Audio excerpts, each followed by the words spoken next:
Welcome back to the News Hub here at WSJ Live. I'm Simon Constable.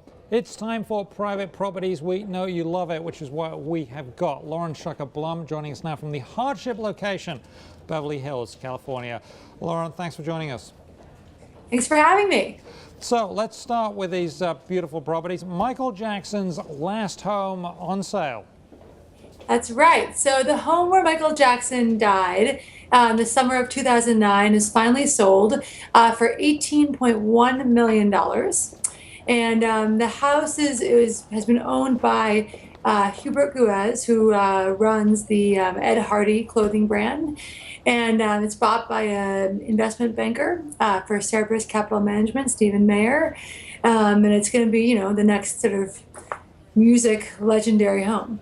And you could have rented this if you didn't have the 18 million to buy. You could have been renting it for $100,000 a month.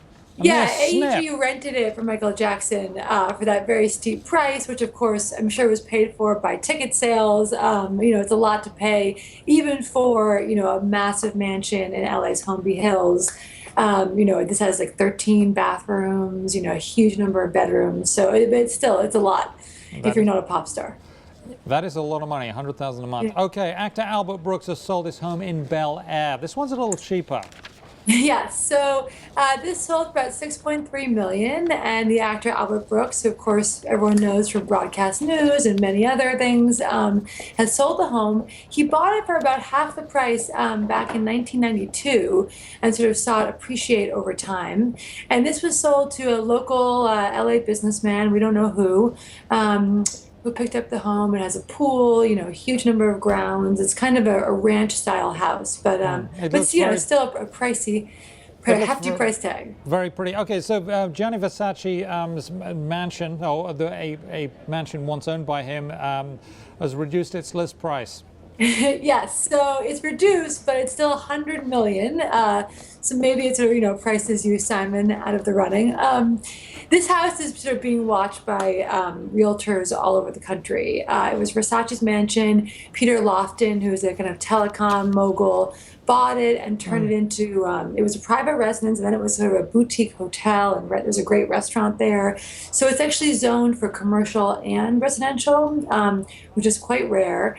And it was in the market for $125 million. It's now down to $100 million because I think the realtors, who are quite well known, the Jills, are trying to kind of open up the listing price to a wider set of buyers. Wow, I love it. That makes it a wider set of buyers. Wow, amazing. So Bill Ackman, he's the founder of and CEO of Pershing Square Capital. Right. What's he doing? So he also has a price reduction on this house. I think it's 22% reduced, and it's $100 million estate, or $100 million acre estate rather, and it's in Chatham, New York. It has I think a 10,000 square foot home on the property, which is massive. And I think he bought it about 8 years ago, and it's just ready to sell. I think his daughters have grown up, but that's also reduced.